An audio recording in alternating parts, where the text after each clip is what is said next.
Bom dia, irmãos! Bom dia!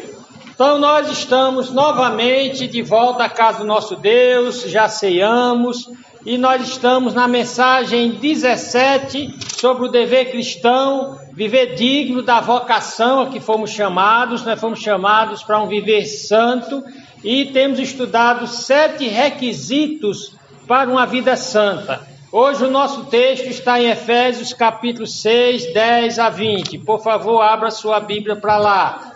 Efésios 6, 10 a 20. Aqui, o 7º dever do cristão, lembrando aos irmãos que se você quer ser santo, você não pode andar, se comportar, viver como os não cristãos. O contrário de cristão é pagão. E pagão é aquele que não vive de acordo com a revelação divina, a Bíblia Sagrada, que a Bíblia chega até a chamar de separado de Deus, sem Deus no mundo, um ateoi, um ateu na prática, embora diga de boca crer em Deus. Então nós vimos que esse andar diferente, pelo menos 7 coisas são requeridas dos santos. A primeira, exibição de genuína humildade.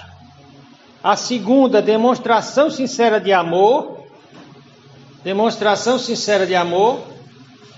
O terceiro requisito, manutenção da unidade cristã. O quarto requisito,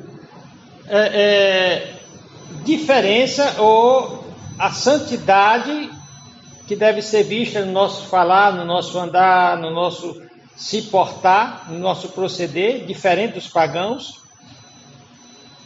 O quinto requerimento é o andar que agrada a Deus, e nós vimos que é um andar no amor, na luz e na sabedoria. E hoje, o 7º requisito, que é ser firme no combate espiritual. E é aqui que muita gente bota a perder tudo que ganha na vida cristã. A Bíblia diz, aqui nós já vimos em Efésios, que Deus nos abençoou com todas as bênçãos espirituais em Cristo nas regiões celestiais. Porém, Satanás vai fazer tudo para que a gente perca as bênçãos uma a uma. Vamos ler o texto e eu vou dar a nossa tese, propósito da nossa mensagem. Efésios 6, 10 a 20. Ele diz: no demais, irmãos, isso é muito importante, ele está fazendo uma conclusão. Esse 7º requisito é que dá o fechamento de tudo. Até o 6º está mostrando como você ser uma pessoa vitoriosa, abençoada, e fala de bênçãos maravilhosas. Agora, se você quer manter essas bênçãos, aí você vai ter de lutar por elas. O diabo vai tentar roubar cada bênção sua. Então ele diz: no demais, irmãos, ou seja, em conclusão, irmãos, versículo 10 de Efésios 6, no demais, em conclusão, irmãos meus, fortalecei-vos no Senhor e na força do seu poder. Revesti-vos de toda a armadura de Deus, para que possais estar firmes contra as astutas ciladas do diabo. Porque não temos que lutar contra a carne e o sangue, mas sim contra os principados, contra as potestades, contra os príncipes das trevas deste século, contra as hostes espirituais da maldade nos lugares celestiais. Portanto, se isso é verdade, que eu não estou lutando contra a carne e sangue, há um poder avassalador nos bastidores, por trás dos panos, na underline, abaixo, subliminarmente, por trás daqueles que me tentam, me perseguem, tem alguém por trás. Ele diz: portanto, tomai toda a armadura de Deus, para que possais resistir no dia mau, aquele dia que é insuportável humanamente. E havendo feito tudo, ou seja, feito tudo que Deus pediu, é possível, feito tudo, ficar firme, não cair, não receber uma rasteira do diabo, não ir a nocaute nessa luta corpo a corpo. Versículo 14: estai, pois, firmes, tendo cingidos os vossos lombos com a verdade, aqui é o cinto da verdade, e vestidos da couraça da justiça, e calçados os pés na preparação do evangelho da paz, tomando sobretudo o escudo da fé, com o qual podereis apagar todos os dardos inflamados do maligno.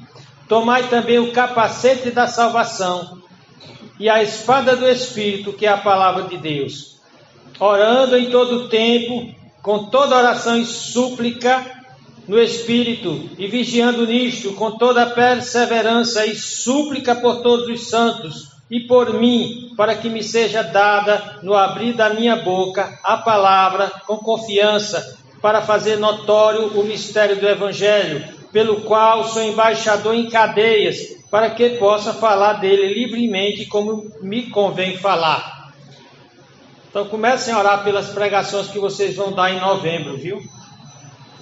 Senhor Deus, nosso Pai, peço agora que o Senhor possa me guiar e iluminar-me com Teu Espírito Santo, para que eu fale como convém falar, que eu explique o que está escrito, nada mais, nada menos. Seja com os ouvintes, para que abram sua mente, seus corações e abracem o Teu Evangelho sem vacilar. Nos ajuda a tomar toda essa armadura, esse kit de armas, vamos dizer assim, esse kit de recursos espirituais, que sem ele nós iremos fracassar. Nos ajuda a abraçarmos, a nos apropriarmos desses recursos, para que possamos ficar firmes em todos os dias, especialmente nos dias maus. Isso nós te pedimos em nome de Jesus Cristo. Amém. Amém. Baseado nesses 10 versículos, baseado no que eles propõem, nós fazemos da proposta desses 10 versículos também a nossa tese. Só que eu coloquei da seguinte forma. No versículo 10, qual é a proposta de Paulo? Depois de ter falado sobre todos os interesses espirituais, familiares e profissionais, ele diz lá como é que deve proceder como um crente diferente de um pagão, como deve ser um marido, um patrão, uma esposa, um filho. Aí então ele diz que para manter todas essas bênçãos da vida de fé, que é a vida da fé, o justo viverá pela fé, de fé em fé. Essa vida de fé é indispensável à força do poder de Deus. Por isso, a vida cristã é uma vida de fé e na fé, sem se afastar da fé. E se for vivida na fé e na força do muque, do poder humano, terminará em fracasso. No hino Castelo Forte, lá está dito: a nossa força nada faz, estamos sim perdidos se confiarmos na nossa beleza, na nossa juventude, no nosso taco, no nosso talento. Segunda tese de Paulo no verso 11. Ele diz lá que o diabo tem ciladas, tem armadilhas, tem esquemas. No grego a palavra lá para cilada é metodeia. Ele tem toda uma metodologia para nos derrubar, para nos fazer cair.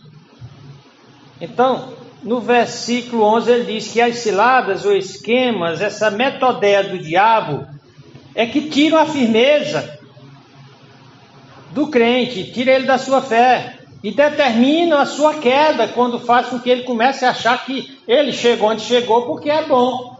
Ele começa a ser um Nabucodonosor, olhar para todo o patrimônio que ele tinha construído, inclusive das 7 maravilhas do mundo, né, os jardins suspensos de Babilônia, de Nabucodonosor. E então ele diz: essa é a gloriosa Babilônia que eu... Amplia esse eu aí, eu construí. Aí Deus disse: tu vai comer capim, bichinho. Porque você só construiu isso aqui porque eu capacitei. Então, se nós não queremos comer capim, não queremos deixar de ser príncipe e passar a ser jumento do campo, asno. Terceira tese do verso 12. O combate da fé primeiramente contra poderes demoníacos e só depois contra os ímpios de carne e osso que são usados pelo diabo. Então nós não estamos lutando contra pessoas primariamente. Quarta, do verso 13. O conjunto de armas espirituais que exercitam a fé do cristão e eu vejo muita gente indo para as academias se exercitar para manter o corpo apto. Aqui nós temos a Academia de Ginástica Espiritual do Crente. Então, no verso 13, Paulo nos propõe essa tese. O conjunto de armas espirituais, lembra lá, o capacete da salvação, a couraça da justiça, o cinto da verdade, a espada do Espírito, o escudo da fé, os sapatos para um romano. Um romano, ele tinha de caminhar rápido, quilômetros, subindo em penhasco, pedras cortantes, passar até dentro do fogo. O sapato do romano era muito importante. Era por isso que o romano ganhou o mundo inteiro militarmente. E uma das armas dele era o sapato. Ele era rápido. E também eles eram feitos de tal maneira que um chute com o sapato daquele era considerável. Então o sapato, sapato é arma? Para um romano era. Para um militar também é. Toma um chute de uma bota daquela, tu vai saber que vale mais do que um soco. Então, ele diz aqui o sapato, a armadura, o escudo da fé. Então, esse conjunto de armas, ele opera conjuntamente. Não adianta usar o capacete, não usar o escudo, não adianta usar a espada e estar com sapatilha de balé. Não vai funcionar. Então, a tese de Paulo, cada arma funciona juntamente com as outras. São dois tipos de armas, de defesa e de ataque, mas todos têm de estar trabalhando conjuntamente. Cada arma funciona juntamente com as outras. E temos a promessa e certeza, se fizermos essas armas operarem sincronicamente, sinergicamente, ao mesmo tempo, nós vamos vencer, nós vamos ficar firmes. Quinta tese de Paulo no verso 14. O conjunto de armas da fé começa com a verdade, que faz o cristão viver o que é real e não o que é enganoso. Tem muita gente que viaja na maionese, vive de fantasia. O cristão vive na verdade da palavra de Deus. A segunda arma é a justiça, que tem a ver com aquilo que é justo aos olhos de Deus e de sua palavra. A palavra justiça de Caio Sine, para o judeu era dar a cada um, judeu não, para o grego, os filósofos gregos era dar a cada um que ele é devido. Para o cristão é o que Deus diz que é devido para cada um, não é o que cada um acha que o outro merece. Sexto, o terceiro recurso para a sexta tese, o terceiro recurso para se manter firme na fé é o Evangelho. Sem abraçar o Evangelho pela fé e sem testemunhá-la pela vida e palavra, o cristão não poderá nem começar e nem prosseguir. Tudo começa quando ele crê no Evangelho. Sétimo, versículo 16. A quarta arma é uma arma de defesa, ou o que se chama de apologética da fé, o escudo da fé. A fé dele vai ser atacada de todos os jeitos, de todos os ângulos, a todos os momentos. Porém, o cristão tem como responder a cada flecha de ataque, de dúvida, a cada falácia. O cristão deve conhecer o Deus que crê e conhecer como defender os ensinos cristãos que crê conforme a palavra. No verso 17, a quinta arma, que também é de defesa, tem a ver com a segurança da salvação, o capacete da salvação. Aquele capacete ele era muito importante. O capacete romano era feito de tal maneira, eu tenho toda uma descrição militar daquele capacete romano que não vai dar tempo aqui. Mas se de repente ele não conseguisse defender com o escudo ou com a espada e o camarada tacasse a espada na cabeça dele, aquele capacete era feito com uma consistência tão forte que evitava da cabeça dele ser partida. E aquele capacete ainda tinha um penacho. Para quê? Porque de longe o inimigo viu o romano, parecia que ele tinha 2 metros. Eu sempre fiquei perguntando por que tem aquele penacho no capacete. O capacete era para tornar mais alto. Mas é exatamente isso. A nossa salvação, o fato de sermos salvos, é que intimida o inimigo. 8º, verso 17, aliás, nona tese, versículo 18. A oração é o exercício espiritual mais importante, porque mantém todas as armas da armadura unidas e funcionando ao mesmo tempo. Sem oração, é como dar uma armadura para o Davi, adolescente. Aquela armadura era grande demais, ele não sabia usar. Ele disse, não, eu vou usar minha fundazinha mesmo. Então a oração, ela é chave. E no versículo 19 e 20, Paulo diz, não só orar por nós, como devemos orar pelos outros, como devemos pedir aos outros por nós. Isso tudo faz parte e nós vamos tentar trabalhar com isso na nossa mensagem de hoje. Então nós vimos nessa exposição de Efésios que o que Josué foi para os judeus na saída do deserto para conquistar a terra prometida, foi muito difícil, vamos dizer assim, para o judeu. Na época de Josué, das conquistas da terra de Canaã, aconteceram muitos fracassos, também vitórias. Houve tempo de descanso, houve tempo de aflição e houve tempo de possuir. Uns morreram no deserto porque não usaram as armas. Essas mesmas armas aqui eram para ter sido usadas no deserto, eles não usaram. A confiança em Deus, as armas da fé. Mas os que confiaram em Deus conquistaram a terra prometida. Paulo diz aqui, é fundamental usar essas armas para ficar de pé. Qual é a grande vantagem que o inimigo tem em uma luta corpo a corpo? É dar uma rasteira no inimigo e colocá-lo no chão.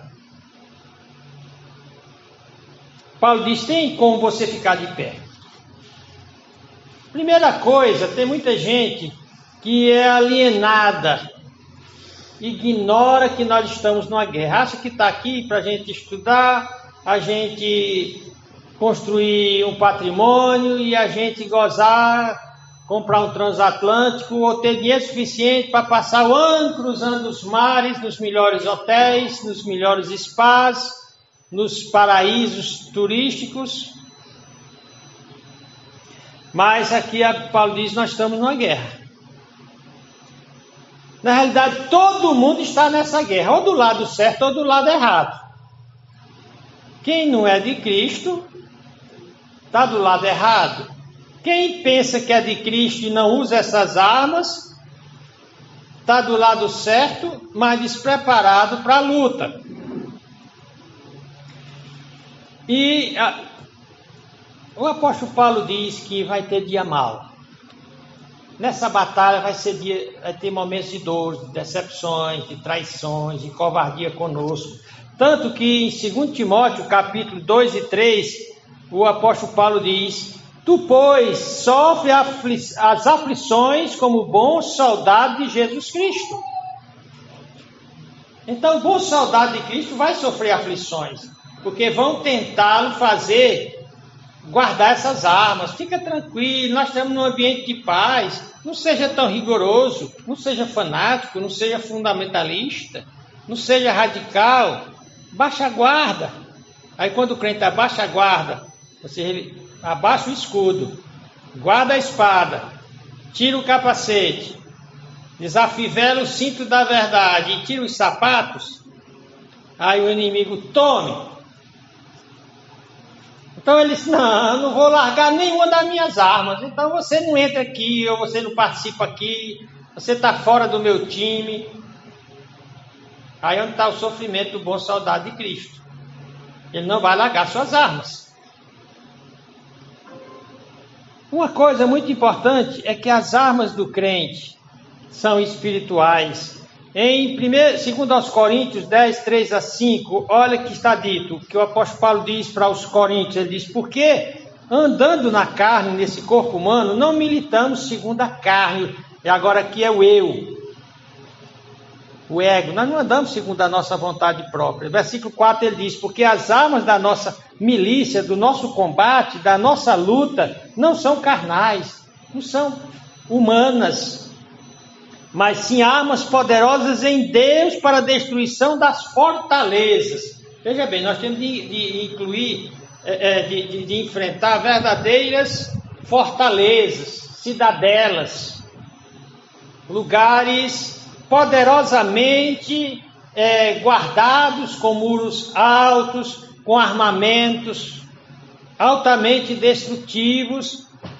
Isso aqui está se referindo a toda a malícia que há no mundo para fazer o crente deixar de ser crente.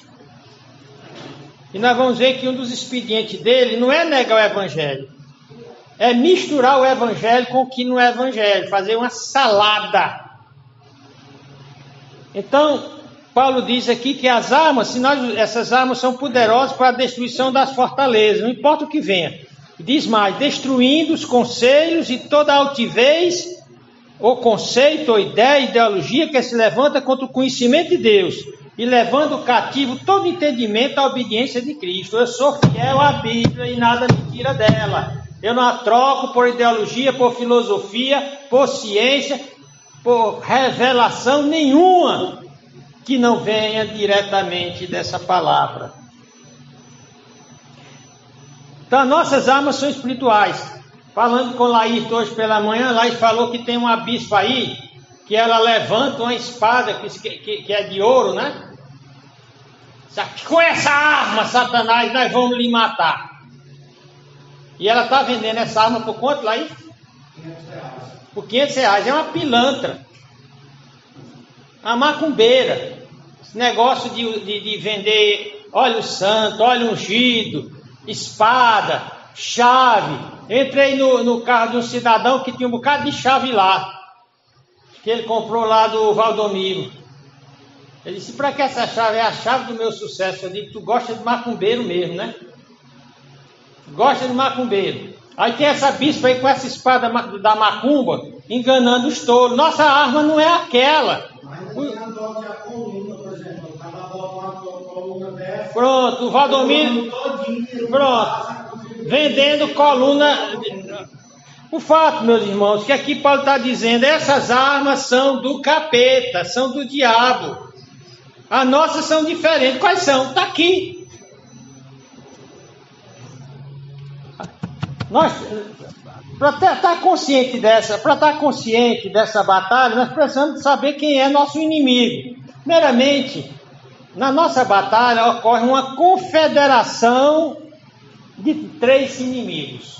Os 3 principais inimigos do crente. São falados lá em Efésios 2, de 1 a 3. Você vê aí o mundo, o curso desse mundo, a corrente, a influência desse mundo.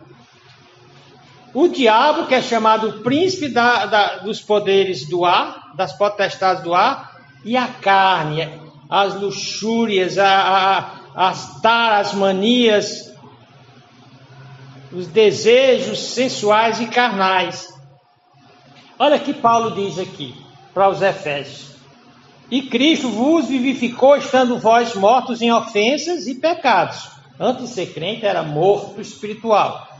Versículo 2, em que noutro tempo, quando eu era pagão, quando eu não era crente, em que noutro tempo andaste segundo o curso desse mundo, nosso primeiro inimigo. Esse mundo é um caminho largo, na realidade, é uma correnteza forte, nos arrastando para a perdição. O curso desse mundo, nosso primeiro inimigo, esse mundo é nosso inimigo. Paulo disse, aliás, Cristo disse, se esse mundo me odiou, vai odiar vocês. Vocês acham que são melhores que eu? Tem igreja aí querendo ser acolhedora ao mundo, agradar ao mundo de todas as maneiras. Paulo disse, não, o mundo vai odiar vocês. Se vocês forem cristãos mesmo, o mundo vai odiar vocês. Se a nossa igreja aqui estivesse vendendo chave do sucesso, cura enganosa, nossa igreja estava super lotada. Mas aqui nossa igreja vai crescer sim, mas vai ser apenas de pessoas que querem esse kit de armas. Querem as armas espirituais conforme estão na Bíblia. Essa é a verdadeira guerra espiritual. Então Paulo diz: em que noutro tempo andaste segundo o curso desse mundo, segundo mundo, primeiro inimigo confederado, segundo o príncipe das potestades do ar, que é o diabo, do espírito que agora atua nos filhos da desobediência. Ele vai falar do terceiro inimigo, que está dentro de nós, a nossa carne, e entre os quais todos nós, antes, noutro tempo, antes,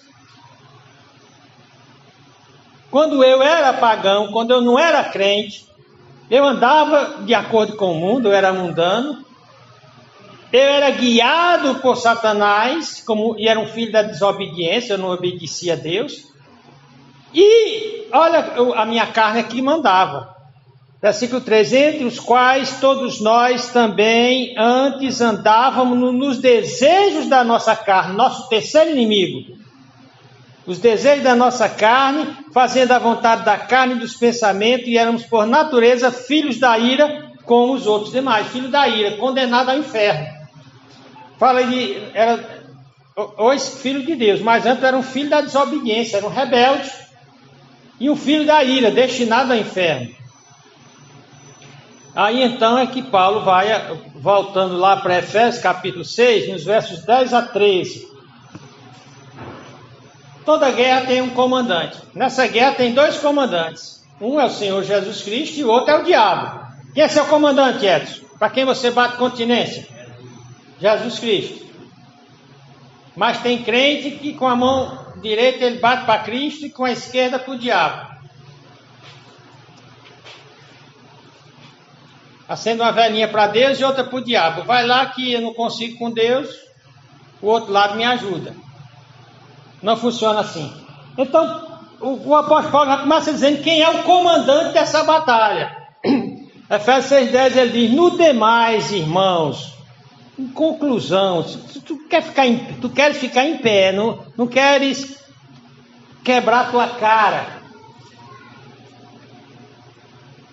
Fortalecei-vos no Senhor, aqui está o general, no Senhor e na força do seu poder. Então os recursos e a força para a guerra são fornecidas pelo Senhor. Não é por estratagemas, por técnica, por água benzida, por óleo da unção. É pelo Senhor mesmo. No versículo 11 ele diz: revesti-vos de toda a armadura de Deus, para que possais estar firme contra as astutas ciladas do diabo. Aí onde está a palavra aqui? Metodeia. Ele vai usar outra palavra, né? Ardio. Nós vamos chegar lá. O diabo, ele estuda a raça humana desde a época da criação. Ele ficou estudando o casal antes da queda, como é que eu vou derrubar esse casal.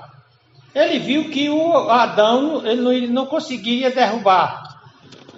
Mas ele disse: eu vou tentar com essa outra aí. Ela parece que é mais emotiva, é mais sentimental. Eu vou fazer uma conversa grande na cabeça dela. Quem sabe eu consigo. E com essa conversa cumprida com Dona Eva, ele conseguiu. Foi a estratégia dele. A estratégia dele é nos afastar de Cristo. A estratégia dele no Éden foi afastar Eva do marido. Ele estava mais consciente da ordem, ele parece que estava mais próximo de Deus do que de Eva. Ele disse: para eu afastar ela de Deus, eu vou afastar ela do marido. Então nós vamos ver que o diabo vai fazer tudo para nos afastar de Deus. E se nós estamos numa igreja que prega verdadeiramente a Bíblia, ele vai fazer tudo para nos afastar dessa igreja. Ah, mas a outra igreja lá é tudo de luxo, toda climatizada, cadeira de veludo, fofinha. Lá o negócio pega fogo. Eu vou para lá. Aí te afastou de Deus para conforto mundano e carnal. Em 2 Coríntios 5:17 diz, assim que se alguém está em Cristo, nova criatura é. As coisas velhas, as coisas de pagão passaram. Eis que tudo se fez novo. Os cristãos culturais de hoje, eles querem misturar as coisas velhas com as novas. Eles dizem, não, o pessoal tem uma ideia errada de crente. Não, Deus não está querendo vestuário, a mulher crente pode vestir o que ela quiser. Não é o que a Bíblia diz. A Bíblia diz que a mulher crente tem que se vestir com decência e modéstia. Que o crente pode usar as coisas do mundo, só que dá uma invernizada gospel. Não é assim que a Bíblia diz. A Bíblia diz que nós vamos ver que o crente é luz e não trevas. Luz é diferente, não tem como misturar luz e trevas. O crente é sal da terra. O crente não é sal e terra, o crente é sal, não tem como misturar as duas coisas. Então, já começa aqui. Se você está em Cristo, você é uma pessoa diferente do que você jamais foi antes. Se você está em Cristo, o velho cara passou. Em João 15:5, Cristo disse, eu sou a videira, vós as varas. Quem está em mim e eu nele, ou seja, permanecer em Cristo, a graça de permanecer, o diabo vai fazer tudo para lhe afastar. Vós as varas, quem está em mim e eu nele, esse dá muito fruto, porque sem mim nada podeis fazer. Então não é porque você é bonitinho, você tem graduações, é famoso, é poderoso, é rico, você vai conseguir. Sem mim, tudo que você tem, você vai jogar no mato, você não vai poder fazer nada. Em Filipenses 4:13, Paulo disse, olha, não me importa a situação cultural, a situação política, tudo posso naquele que me fortalece. Tudo eu posso naquele que me fortalece. É nele, a minha força está nele. E olha, Paulo era um cara que conhecia toda, vamos dizer assim, a teologia, a filosofia, as ciências da sua época. Era um cara versado em vários idiomas. Era de uma cultura tão fenomenal que ele deixou um governante romano embasbacado. Foi chamado de homem de muitas letras. As tuas muitas letras te fazem delirar. Mas Paulo diz, eu não confio nada disso. Tem um texto que ele diz, tudo isso que para o mundo é importante, eu considerei esterco humano. A palavra que ele usa lá não é para esterco de vaca, é para esterco humano. Ele diz, o melhor que a cultura do mundo me deu, em relação ao que eu tenho de Cristo, eu considero esterco humano. Então nessa batalha, você não pode confiar no euzinho, viu? No verso, por que eu não posso confiar no meu eu? A Bíblia diz, maldito o homem que confia no outro. E Paulo diz aqui, a começar de você. Olha, versículo 12, porque não temos que lutar contra a carne e o sangue, mas sim contra, Efésios 6:12. Porque não temos que lutar contra a carne e o sangue, mas sim contra os principados, contra as potestades, contra os príncipes das trevas deste século, desse aeon, dessa época, desse tempo, contra as hostes ou exércitos espirituais da maldade nos lugares celestiais. Então ele diz, o seu inimigo é muito mais poderoso que o exército chinês. É muito mais poderoso que o exército chinês e o do Vladimir Putin juntos. E o dos Estados Unidos juntos. Então quem de vocês aqui peitaria o exército do Putin? Ou o exército americano? Ele está dizendo aqui, a luta de vocês não é contra real, não é contra os poderes desse mundo, mas sim contra os principados, autoridades malignas, contra as potestades das trevas desse século, nos lugares celestiais. Lembra que o crente está assentado nos lugares celestiais? É de lá que, ao lado de Cristo, perto de Cristo, é de lá que essas forças vão querer me tirar. Lembra que o diabo é tão astuto que ele levou os crentes agora a concluir que eles não precisam ir mais para a igreja? Que onde tiver 2 ou 3 reunidos, o Senhor Deus está ali é uma igreja? as famosas igrejas em célula, isso aí é uma astuta cilada do diabo. Porque Cristo disse, onde tiver 2 ou 3 reunidos em meu nome, eu estou ali. Mas ali não tem igreja não. Quando você está sentado no sanitário, fazendo número 2, Cristo está ali, mas ali não é uma igreja não. Uma igreja é toda uma recomendação.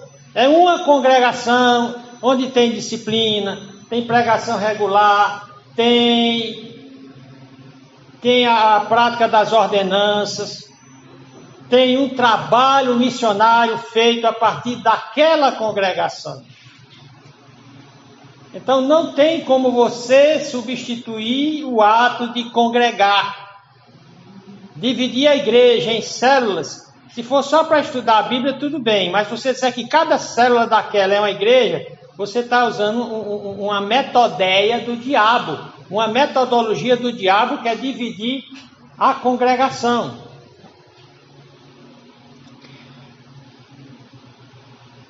Então Paulo diz aqui das condições para a vitória. Versículo 13. Portanto, diante desses fatos, que você não tem força, sua força nada faz para enfrentar o diabo. Não é com espadazinha ungida, com óleo ungido, com água do Rio Jordão. Tanto fala do Rio Jordão como lá do Rio Tietê, que é um dos rios mais sujos do Brasil.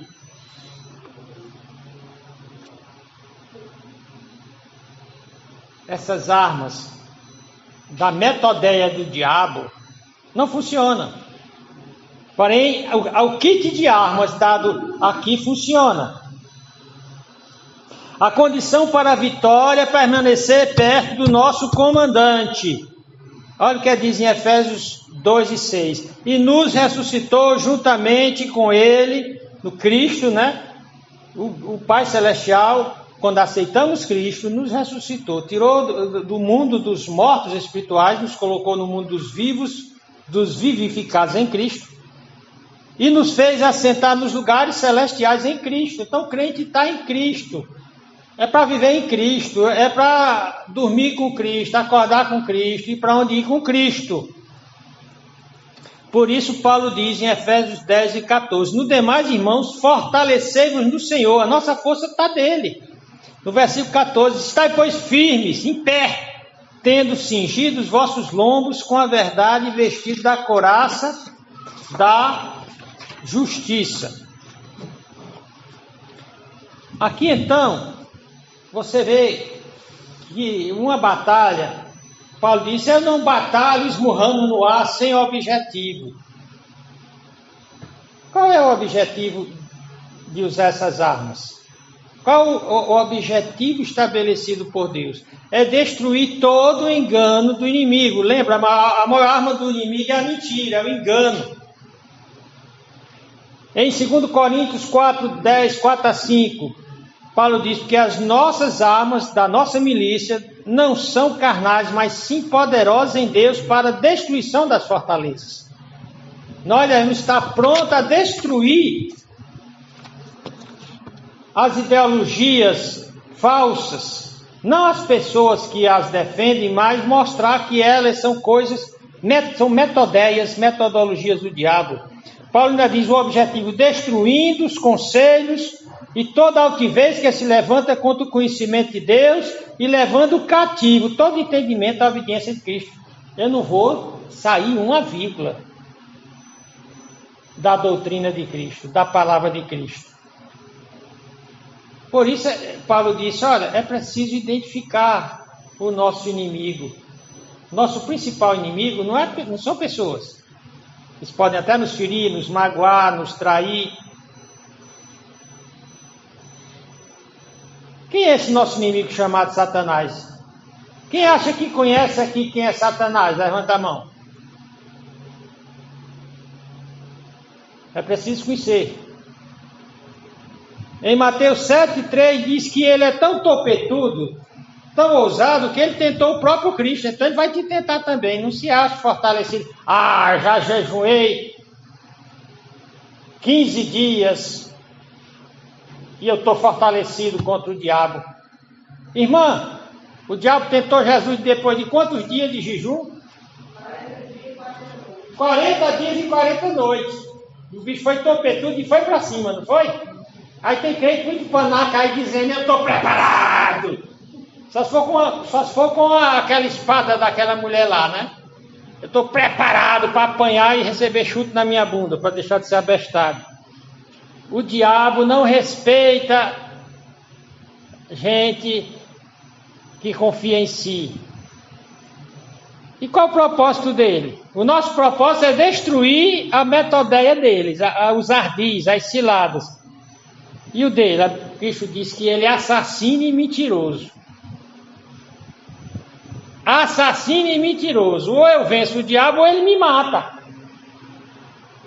Ou ele me engana. Primeiro Pedro usa uma metáfora para descrever como é que ele opera. Diz que ele anda como um leão rugindo, procurando a quem ele possa devorar. E para o mundo? Diz que ele é um Deus. O mundo vive do jeito que ele quer. Está lá em 2 Coríntios 4:4, diz que se o nosso evangelho está encoberto para os descrentes. Porque o Deus desse tempo pagão cegou o entendimento dos incrédulos. E nós vamos ver que a metodologia dele é misturar a verdade com erro. Ele se transforma em anjo de luz. Por isso é necessário a necessidade dessa armadura. E o uso completo dela não pode ser menoscabado, não pode ser diminuído. Já vimos a interdependência desse conjunto completo de armas. Só vai fazer efeito se eu usar tudo. Toda a armadura de Deus contra as astutas ciladas, palavra grega metodeia, esquema, astúcia, ardil, falácia. Em 2 Coríntios, capítulo 2, 10 e 11 diz, para que não sejamos vencidos por Satanás, porque não ignoramos os seus ardis. E aí é usado outra palavra noema, tem a ver com mente, pensamento usado com propósito maligno, seus dispositivos, suas falácias. Eu devo estar preparado para perceber quando ele está se fazendo de cristão sem ser, quando uma igreja se diz cristão sem ser, quando um pregador se diz profeta, se diz isso, aquilo, outro, mas quando ele fala, é o diabo que está falando por ele. E eu devo estar pronto a fazer o que Cristo disse, arreda, vá de retro, Satanás. Então, essa palavra metodeia, esquema, astúcia, ardil, pensamento usado para transformar você num abestado, num tolo e fazê-lo cair, ela é usada apenas 2 vezes no Novo Testamento. As 2 vezes em Efésios, no versículo 11 e no versículo 14. Ele diz, revestivos de toda a armadura de Deus, para que possais estar firmes contra as astutas ciladas do diabo. É onde o crente cai. No versículo 14, para que não sejamos mais meninos inconstantes, levados em roda por todo o vento de doutrina, pelo engano dos homens que com astúcia enganam fraudulosamente. Então toma cuidado, tem gente vendo tudo quanto é mensagem no YouTube. Tome cuidado, porque a maioria delas são astúcias, são ardis. E devemos saber como é que o diabo opera. Na parábola do trigo e do joio, mostra que o diabo chega, ele não arranca o joio, ele não arranca o trigo, mas coloca o joio. Ele vai dizer, não, tudo bem, você querendo muita coisa boa, mas acrescenta essa. Mateus 3, 24 e 23, propôs-lhe Cristo outra parábola dizendo, o reino dos céus é semelhante a um homem que semeia boa semente no seu campo. Mas dormindo os homens, quando você está dormindo, o diabo está semeando coisa. Dormindo assim, lerdo, a letargia espiritual, você acha que não está numa guerra, você acha que está aqui só para curtir, né? Aí quando você está aí, de berço esplêndido, não está alerta, mas dormindo os homens, veio o seu inimigo e semeou joio no meio do trigo e retirou-se. Então a maneira dele é misturar a verdade com ele. A segunda, Ah, mas nossa igreja é tão pouca. A igreja dos Mormons fica lotada. A igreja do R.R. Soares, a igreja do Bispo Macedo. Olha o que Cristo diz em Mateus 7, 12 a 14. Portanto, tudo que vós quereis que os homens vos façam, fazei-lo também vós, porque esta é a lei e os profetas.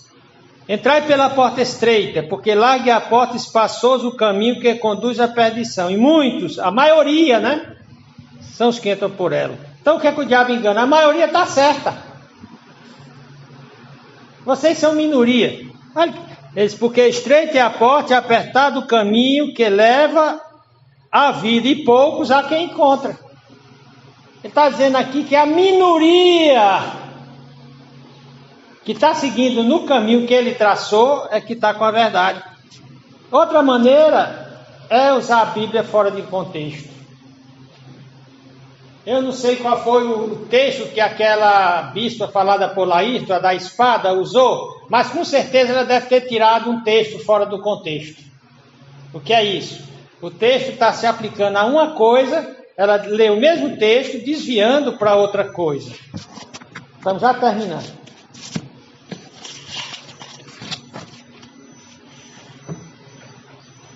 Vamos.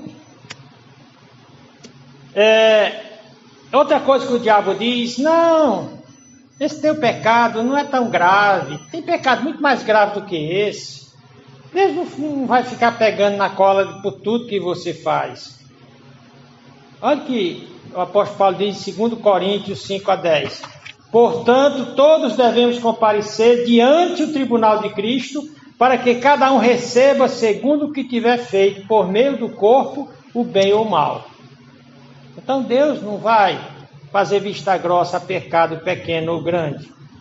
Ou então nós estamos desanimados, a vida o nosso histórico, já fomos feridos, magoados, machucados, e tentamos já tantas vezes e nós não fomos à frente. Aí o que é que o diabo diz? Desista. Essa é uma arma do diabo. Em Gálatas 6 e 9, Paulo diz: e não nos cansemos de fazer o bem. Não nos cansemos, vamos prosseguir, não vamos desistir. Vamos fazer do jeito que Deus diz. Vamos seguir essa doutrina, a doutrina bíblica. Não importa que parece que nada está mudando. Quantos folhetos a gente já distribuiu aqui nessa vizinhança? Quantas visitas?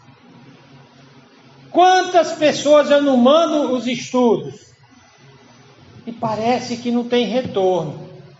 Mas ele diz: não se canse, continue. Para encerrar. Sim, a principal. Ministro do mal disfarçado de anjo de luz.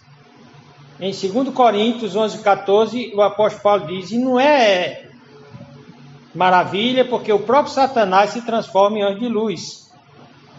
Aqui são os ajudantes de Satanás. Ele disse: nós não temos de lutar contra carne e sangue, mas o diabo usa carne e sangue. Diz: porque os tais são falsos apóstolos, são obreiros fraudulentos, transfigurando-se em apóstolos de Cristo. Bem, apóstolos só existiram no primeiro século. Dá os critérios, ter andado com Cristo aqueles 3 anos e meio, terem visto ele ressurreto. Portanto, qualquer pessoa que se diga apóstolo hoje é falso apóstolo. E aqui é o diabo disfarçado de anjo de luz. Então ele diz: não é maravilha, pois que o próprio Satanás se transforma em anjo de luz, em falsos apóstolos, obreiros fraudulentos. Não é, aí no versículo 15 ele diz: não é muito, pois que os seus ministros, seus pastores, né, seus apóstolos e obreiros, se transformem em ministros de justiça, o fim dos quais será conforme as suas obras. Por que é que muitos tentam desistir? Porque acham que somos poucos. Já tentamos tantas vezes e não deu certo. Aí está enxergando mal. Está com miopia espiritual. Está com catarata nos olhos. Em 2 Crônicas 32 e 6. Olha o que é dito: esforçai-vos e tende bom ânimo. esforçar-se, nem que seja na agonia, na dor, não desista. Tenha bom ânimo, coragem, não tenha medo, nem vos espanteis por causa do rei da Síria, nem por causa de toda a multidão que com ele está, porque há um maior conosco do que ele. Então não importa quem vem contra nós, Deus é maior. Nós precisamos abrir nossos olhos. Em 2 Reis 6, 16, 17 diz, e ele disse: não temas, porque mais são os que estão conosco do que os que estão com eles. Lembra quando o diabo caiu? Apenas 1/3 parte dos demônios foram com o diabo, 2/3 partes ficou do lado de Deus. Então Eliseu diz para o Geazi, diz: não tenha medo, cara, é porque você não está vendo. E orou Eliseu e disse: Senhor, peço-te que ele abra os olhos para que veja. E o Senhor abriu os olhos do moço e viu, e eis que o monte estava cheio de cavalos e carros de fogo em redor de Eliseu. Amém, irmãos? Amém. Parece um bandozinho de fracos, mas em volta tem anjos, carros de fogo. Amém? Amém. Para então encerrar. Quer ficar de pé? E eu pedi para ficar de pé conforme Paulo disse, mas aproveita se já ficam de pé. Paulo disse: você quer ficar de pé no dia mau? Você quer enfrentar tudo e continuar de pé? Você quer enfrentar tudo sem precisar fugir do inimigo, sem precisar pecar, sem precisar se render ao inimigo? Você cumprir tudo que Deus espera de você e dizer como Paulo: combati o bom combate, guardei a carreira, completei a carreira, guardei a fé? Então exercita a tua fé com essa armadura. Nós vamos encerrar a nossa mensagem chamando o irmão Flavinho para fazer essa oração, pedindo a Deus que cada um não desista, porque o inimigo parece ser maior do que nós. Oremos. Senhor nosso Deus, nosso Pai, te agradecemos, Senhor, pela pregação de hoje. Que possamos, ó Pai, colocar em prática a nossa vida, que possamos, ó Pai, estarmos atentos para que não venhamos cair na cilada, que possamos estar usando as armaduras, ó Pai, que o Senhor nos dá, que possamos estar aptos, ó Pai, a guerrear conforme o Teu amor, conforme a Tua vontade. Sabemos, ó Pai, que somos cuidados, somos protegidos e que o Senhor está do nosso lado sempre. Nos ajuda, Senhor, a pregar o Teu Evangelho. E eu te agradeço por tudo. Em nome do Filho amado Jesus Cristo. Amém. Amém.